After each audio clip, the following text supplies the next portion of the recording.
Hey everyone, happy Wednesday. It's Joe and it's time for Pocket with Joe over here on Sports Grid, a Sports Grid TV. We've got 4 games on the slate today and hopefully able to bounce back. We hit a lot of those props yesterday, but some of the dogs that I thought were able to get the win just didn't come through. We know Montreal couldn't get it done, and Sam Montague, we lost that save shots on goal by that hook. So it's kind of killer day for me out there on the ice, but let's have a big bounce back day here, you guys.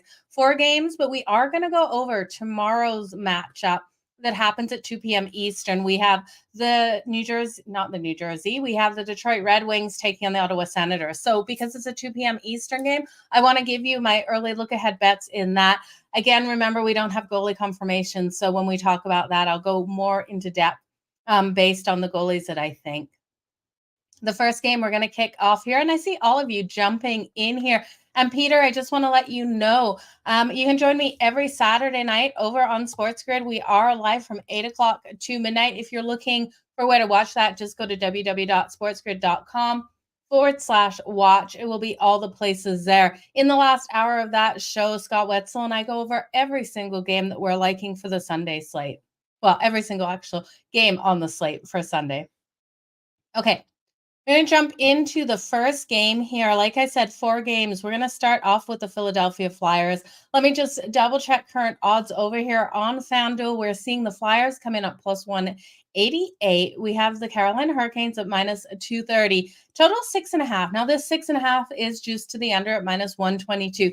Understandable why. Carter Hart is expected in goal for the Philadelphia Flyers. Now we know how strong Hart has been. I've called him the heart and soul of this team. He really has been able to clinch them these games. And that's what we're seeing, a hot goalie, really hard to go against. The Carolina Hurricanes coming in here undefeated at home this season. Now, Chechikov is in goal for them. He's got a 3.11 goals against average, and that save percentage is 0.876.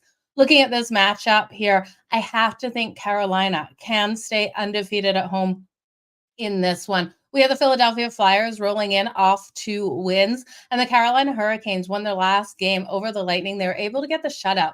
So they are rested. They haven't been out on the ice since last Saturday when they got that 4-0 shutout versus the Tampa Bay Lightning.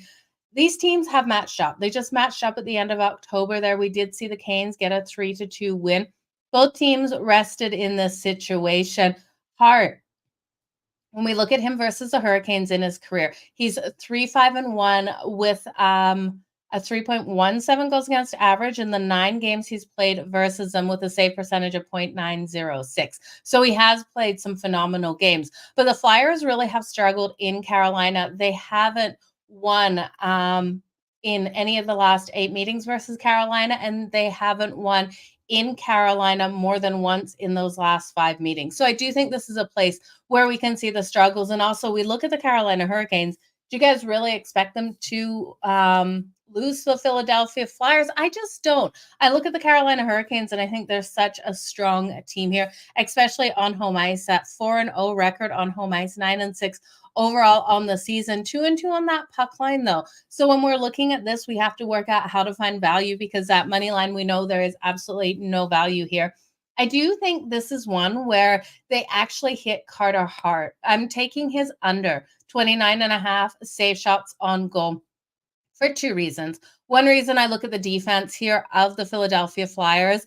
They're 4th best overall at giving the protection to their goaltenders. They're only allowing 27.4 shots on goal per game. Yes, Carolina is fantastic at getting a 34.1, but I think they're going to sink a lot of the puck into the back of his net. So I'm going to take Carter Hart under 29.5. I'm also going to look at the Carolina Hurricanes to come out and actually be able to score in this one. I'm going to take them over 3.5 goals. It's juiced at minus 130, but I also think there's an opportunity to take this team on the puck line, laying 1.5. The puck line right now on FanDuel, laying that 1.5 for the Carolina Hurricanes, is plus 100. So you always fear that empty, or not the empty net, or the overtime situation where the Flyers do pull Carter Hart. But I do think this is one where Carolina gets up, and they get up fast. Carolina off that rest is just way too powerful. You look at those first periods, and I've been breaking down the first periods a lot more as of late, looking to bet them. The first period over for the Philadelphia Flyers is 11-4 so far on the season. And the first period over for the Carolina Hurricanes is a 10-5. I expect the Canes to come out and dominate in that first period. I wouldn't be shocked if it was a 2-0 and they hit Carter Hart that quick. And that's what I'm kind of expecting here. I just think they're the better team, and on home ice, it's going to be a really hard matchup. Now, if you're looking for a goal scorer, I'm looking at Sebastian Aho to come out nice and strong for the Carolina Hurricanes. He's coming in at plus 145. Joe's right in the under for Hart as well. Hart screwed us the last time with that total. Hart did screw us, so who's smoking Kraken tonight? That's a great comment. We're going to talk about the Seattle Kraken next and see where we're going to go with that game. But I just want to give you guys all that big shout out for joining me here. I appreciate it. Edmonton and Kraken. Let's jump into that one, James, with what I am liking in this one. Okay, let's just pull up current odds on FanDuel. We're seeing the Kraken come in at plus 158. The Edmonton Oilers at minus 192. Total 6.5, juice to the over at minus 124. If you're brave enough to take a game between these two to that under, that's coming in at plus 102. The Edmonton Oilers, if you think they will have a big win on that puck line, minus 1.5 at plus 122. And the Seattle Kraken still value at plus 1.5 at minus 146. Right away, I do think this one has the opportunity of going to overtime. Overtime in this game is plus 380. So if I think it goes to overtime, I would look at the Seattle Kraken plus the 1.5 and lay that juice before I looked at the Edmonton Oilers laying the 1.5. So I like that combination. The puck line is so strong for the Kraken this season. They're 7-2 on the road on that puck line. So I do think even with Joey Decord in net for the Seattle Kraken, that this team will be able to keep things tight. His numbers are actually pretty solid here. He's got a 2.89 goals against average and a 0.903 save percentage. Now, Stuart Skinner in net for the Edmonton Oilers. We know this is the Achilles heels of the team, and how many games in a row is Skinner going to have to start here now that Jack Campbell has gone down to the AHL? Skinner has a 3.26 goals against average, a 0.876 save percentage. I do not trust him in net here for the Edmonton Oilers, especially against the Seattle Kraken. We know that these teams just played November 11th, so that was Saturday, and the Oilers got that huge win. It was a 4-1 win, with the Edmonton Oilers getting all 4 of their goals in the first period, and then the Kraken shutting them down for the second and the third period. The Kraken didn't score till late. I believe it was in the third period. It was a back and forth, up and down the ice kind of battle in that second period with these two teams. But the Seattle Kraken held off the Edmonton Oilers. Now, I was disappointed to see they weren't able to hit Skinner in that game, but I do expect them to come out stronger in this one. I do think the Kraken on the money line is the right way to go. Now, we have lost value on the Kraken on the money line. They were plus 162, 163 earlier today. Plus 162, 163. They're now plus 158. So we've lost a couple of points there, but I still do think this is the way I would go with this one, just because I do think this is a coin flip. The value you're having to pay and the value you're getting with the Kraken and how much you have to lay with the Edmonton Oilers just does not make sense for me. We also look at this. The road team has been dominantly strong in the last 6 meetings, winning 5 of those. Now, the Kraken have struggled, only winning 1 of the last 5 versus the Edmonton Oilers, but I do think this is one where they can come out nice and strong. The Kraken's team total over 2.5. It should hit, but it's juicy at minus 140. I'd use it for a parlay piece. Vince Dunn, offensive defenseman here. Offensive defenseman. That's a mouthful to say. He comes out so strong. Now, he's on the number 1 power play. He has 2 goals and 12 assists in his 16 games so far this season. So definitely someone you want to look at for those points in this game. I do think he is nice. He's a nice one to look at. And then Jaden Schwartz here plays on the top line as well, and he's on the number 1 power play for the Seattle Kraken, 8 goals and 14 points with 44 shots on goal. He's been coming out absolutely firing. So definitely between those 2 players for the Seattle Kraken, I would circle them for their points or their goals or assists tonight.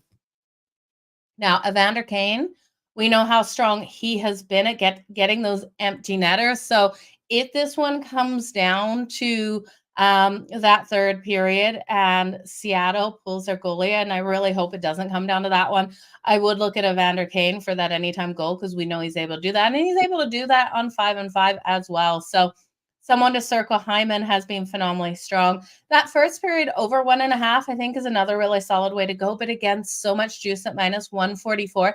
Seeing both of these teams, their highest scoring periods are in that first period for both of them, is what we've seen for the majority of the season. So the both teams to score, I do think is a solid way. We know the Seattle Kraken can hit Skinner, and the Edmonton Oilers absolutely need to get off to a hot start like they did in the last game to keep this one competitive. So both teams to score in this game, coming in at +158.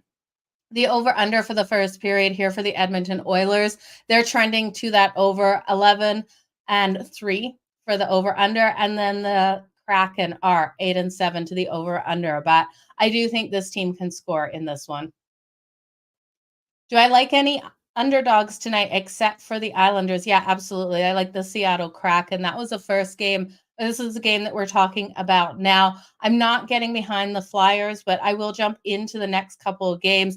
There's a lot of juice you got to lay on the favorites today, and that's the biggest struggle of this card. There's no -110, -115 favorites in this game. Everything is highly juiced if you like the favorites.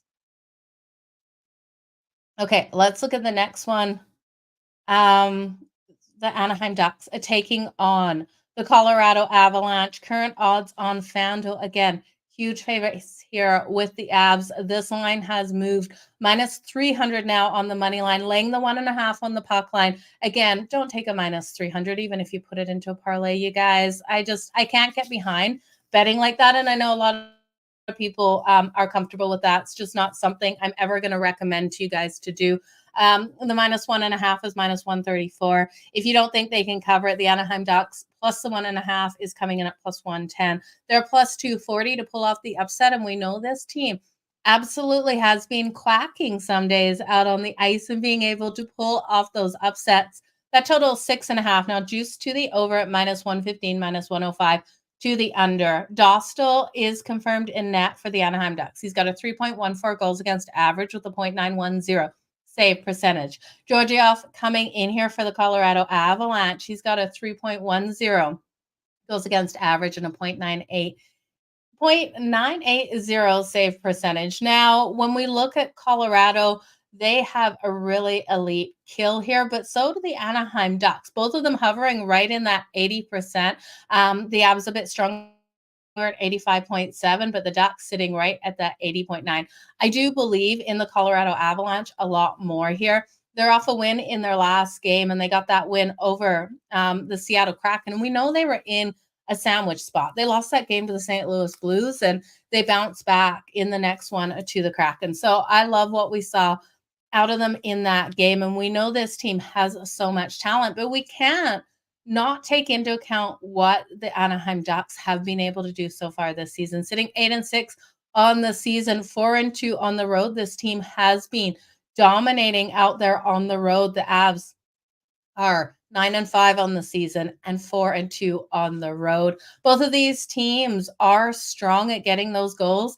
3.13 average goals here for the Anaheim Ducks, and for the Colorado Avalanche at 3.36. Now, Colorado is definitely getting a lot more shots on goal at 33.8 compared to the Ducks, only 29.1. So I do think there's going to be a lot more opportunities for the Avs to hit Dostal in this game. Now, the road team between these two actually has won the last 4 meetings, and it's hard to bet the Avs at this price. Even on that puck line, I don't love the amount of juice we're having to lay with this team. Looking at that first period puck line, and I just want to check because earlier today when I placed my bet on the Avs in the first period on the puck line, laying the half a goal, it was +102.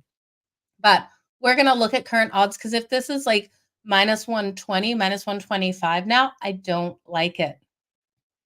And -1 or minus a half a goal in the first period on that puck line is coming in at +108.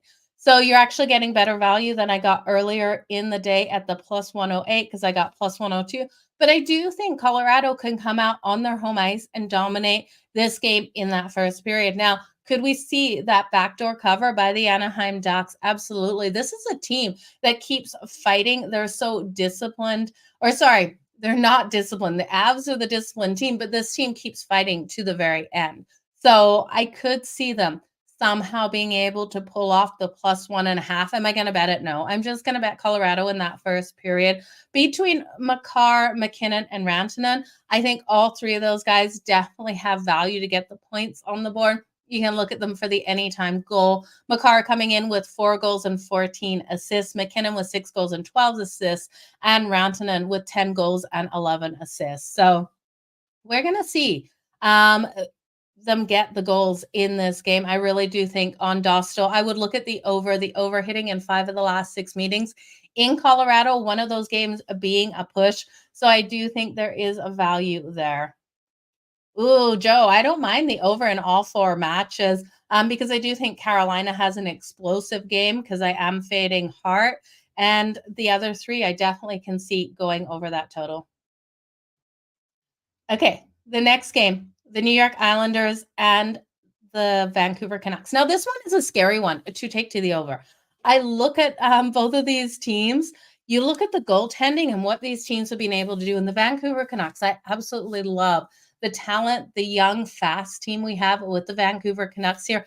I actually think if we look at all the Canadian teams, this could be the team that could make a run for the cup this season. I love the effort that this team is giving night in and night out. And they've taken a team that was struggling last season until the coaching change and completely turned this team around. So Demko is key for this team. He needs to stand on his head night in and night out because Casey DeSmith, I don't have the trust in. So I do think they need a better backup goalie, and nothing against Casey DeSmith. I don't want to be that person who's cutting down other goalies, but they need 2 Demkos. With 2 Demkos, I really do think this team would be unstoppable, but most teams don't have 2 just elite goalies. It's like Igor Shesterkin. You can't have 2 Igors either. But on the other side of the puck tonight with the New York Islanders, Sorokin is confirmed in net. So current odds on this one, we have the Islanders at +136, the Vancouver Canucks at minus 164, total 6.5, juice to that under at -134. You do think we have an explosive night offensively, that would come from the Vancouver Canucks. So that over 6.5 coming in at +110. If you think that is going to happen and they're going to hit Sorokin hard, I would probably look at their team total to that over because we know the New York Islanders aren't coming out and getting a lot of goals. They're averaging 2.36. For them to get past Demko and to push this one over that total, I think is a lot to ask with how this team has been performing as of late. They've lost their last 5 games. That being said, could they still pull off the win? They could pull off the win if Sorokin stands on his head. We know hot goaltenders, and I warn you guys about this all the time. Stepping in front of a hot goaltender is a hard thing to do. They can have an absolutely phenomenal night that no one saw coming, and it will win them these games, like Binghamton's been having with the St. Louis Blues. Sorokin here has a 3.22 goals against average, save percentage of 0.907. I am going to take his save shots on goal over 28.5. Now we look at the Vancouver Canucks. This team, I tell you, 4.4 goals per game on average, first overall in the league. They're getting 29.1 shots on goal. So they're not getting a huge amount, but the New York Islanders will allow more shots on Sorokin tonight. This team is allowing 34.4 shots on goal per game. It's not good what this defense is doing. The defense also allowing that 3.14 goals per game. So if the Islanders are to win, Sorokin is standing on his head tonight. Now you look at Demko. Demko, phenomenal. Outstanding numbers here. 1.96 goals against average, a save percentage of 0.935. His numbers coming in at 27.5 save shots on goal. My question mark here is, will the Vancouver Canucks allow him to be hit enough to go over this number? I do think so. They're allowing 30.6. So we got a little bit of wiggle room there. The Islanders are actually this season firing more than we've seen in previous. They're trying to play more offensive hockey than just a lockdown defensive hockey. So averaging 31.3. So looking at both goalies to the over, I do think is a solid way. Now, I'm also going to look at that first period under 1.5. And I know it's a scary situation. Sometimes we see teams like this with strong defenses locked down in that first period and then still go over, or vice versa. I like this one in the first period to stay under at minus 102. Now, you want to talk a little bit of storylines, and just to warn you guys, the trends for the full game, and that's why I'm not touching that full game, do trend to that over. 18 of the last 26 meetings going over, 2 pushes, 6 unders, and in Vancouver, out of the last 7 games, we've seen 1 push, 1 under, and 5 overs. So that's where I'm going. First period under 1.5, because I hate those empty netters, you guys. It just kills that total. Let's look at a couple of storylines here. Now, Bo Horvat here for the New York Islanders. You guys know where he was drafted and played for so long. Well, it was with the Vancouver Canucks. So he was sent over to the Islanders last season. You can get him for the anytime goal on Demko today at plus 210. I love looking at goal scorers when they're going against one of their former goalies here. I do think he has the ability to score on Demko. It's a little bit of a long shot, but you got to love the storyline. So he was taken 9th overall back in 2013. He was a captain for them from 2019 until last season when he was traded to the Islanders. So I think Bo Horvat here for the anytime goal screams value. Now, if you're looking at a huge value play here for an anytime goal scorer from the Vancouver Canucks, Quinn Hughes, I tell you guys, at plus 380, I do think he is worth a sprinkle. He's been phenomenal. Now, he's a defenseman, but he is shooting and firing from that blue line. So I do like his ability to be able to come out strong. Now we know Elias Pettersson here has been phenomenal. He's probably your safest goal scorer in this game. You could also look at him if you want to sprinkle a little bit on that power play goal. We know how strong the Vancouver Canucks are on the power play, 3rd best on the power play in the league at 31.6% conversion rate. I do think if Elias Pettersson is out there on the power play, you do see that power play point. And bet it for the power play point, you're going to get value in that one. Okay. Yeah, thanks for joining me, Real Deal Prime. It's a pleasure that you are here. Canucks dance by 2. Yeah, I could see the Vancouver Canucks getting this win. I'm just a little wary with Sorokin, and that is my hugest concern, how we're going to see Sorokin come out in this one, if he's going to be able to stand on his head. We know that he can be the complete difference maker for this team. So first period under 1.5, both the goalies to their over on the save prop. And then I'm going to look at Bo Horvat here for the anytime goal at plus 210. Elias Pettersson, I'll probably take the power play point, and then Quinn Hughes for the value on the anytime goal for the Vancouver Canucks. Now, I told you guys we're going to look at tomorrow's early action because it is happening before the show kicks off. And just to let you know, next Thursday, I will be live on SportsGrid when the regular time of the show for Puck It with Joe is on. So make sure you set your notifications. We'll do an early Puck It with Joe next Thursday for Thanksgiving.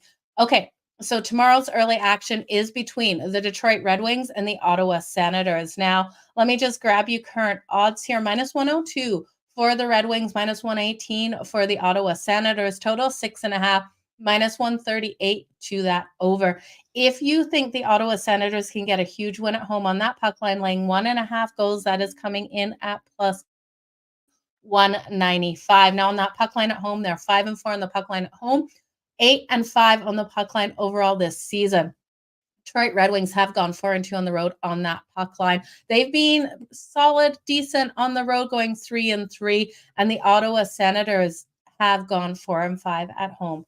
James Reimer expected here for the Detroit Red Wings, and Korpisalo expected for the Ottawa Senators. Now, when I look at both of these goalies, James Reimer definitely off to a hotter start. He's got a 1.80 goals against average, a save percentage of 0.933.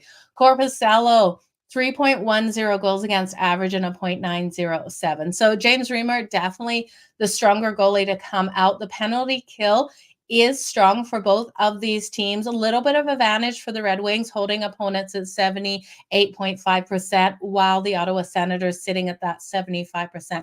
Power plays, Both strong power plays, the 10th best for the Red Wings, converting on 22.2%, and the second best shooting percentage at 12% here for the Red Wings. When we look at the Ottawa Senators, their power play is strong.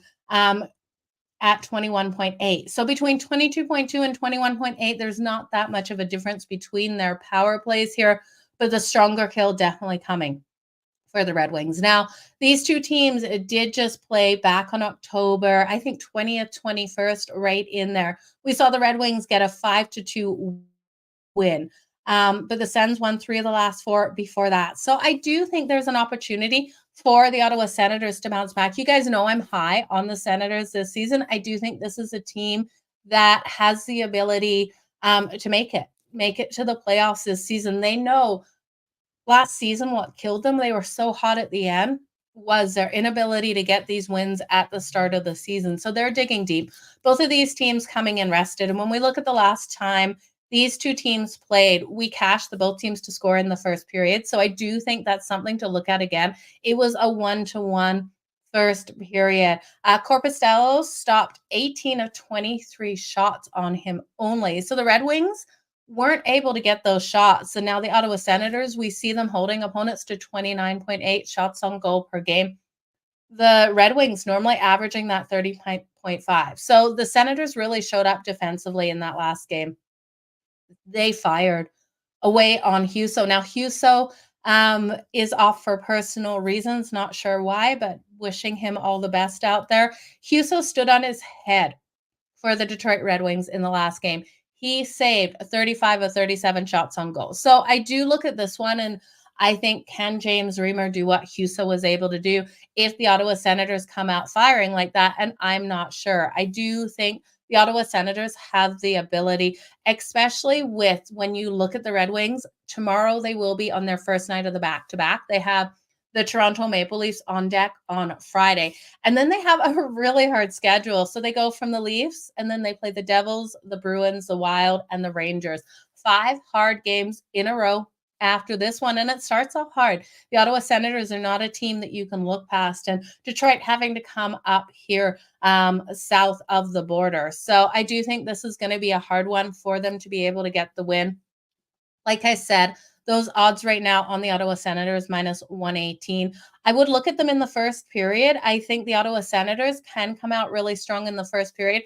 And we've seen a really slow start from the Red Wings in the first period. Now, the first period, they've only won 1 of their last 8 first periods on the road this season, and they have not won the first period in their last 9 games overall. So their opponents are coming out strong. The first period over is really trending nicely for the Ottawa Senators. 9 and 4 to the over and under, and 8 and 7 for the over and under for the Red Wings. So I'm going to look at the Ottawa Senators in the first period. I think there's value on them for the full game. Now, could this one be a back and forth battle that goes to overtime? Absolutely.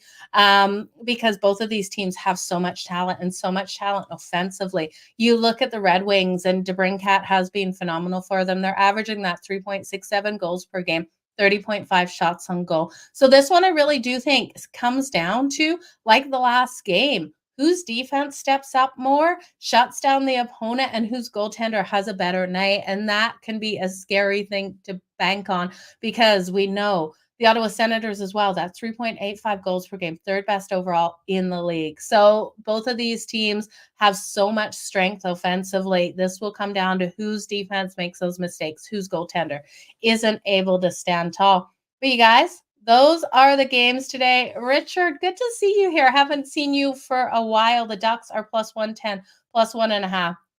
And that is really hard not to take the Ducks on that puck line. I completely hear you. I just think it's hard to lay that juice with the Avs too at minus 1.5. So the value is definitely on the Ducks. I think if you're going to do that, I would get like a little greedy with maybe a quarter unit with a little sprinkle on the Ducks on that money line to pull off some crazy upset. Husso is having a baby. Well, I'm glad it's just Husso having a baby. I didn't hear that news, so I'm glad to hear it. And Brennan, let's just quickly, we'll jump back. I will just recap all those bets, but you can go back and watch the show. We went over all 4 of the games today, I'm looking at Carter Hart under 29.5 safe shots on goal for the Philadelphia Flyers. I think the Carolina Hurricanes get off to a hot offensive game in this one. I'm going to take them over the 3.5 goals. I'm going to lay the 1.5 with Carolina too. I really do think this team can cover the puck line with how strong they are at home. Sebastian Aho for the anytime goals coming in at plus 145. The Seattle Kraken and the Edmonton Oilers. The value is all on the Kraken here. I still don't trust the Edmonton Oilers. I think Skinner is going to be hit in this one. I like the Kraken on the money line, the Kraken on the puck line, and this game to go to overtime at plus 380.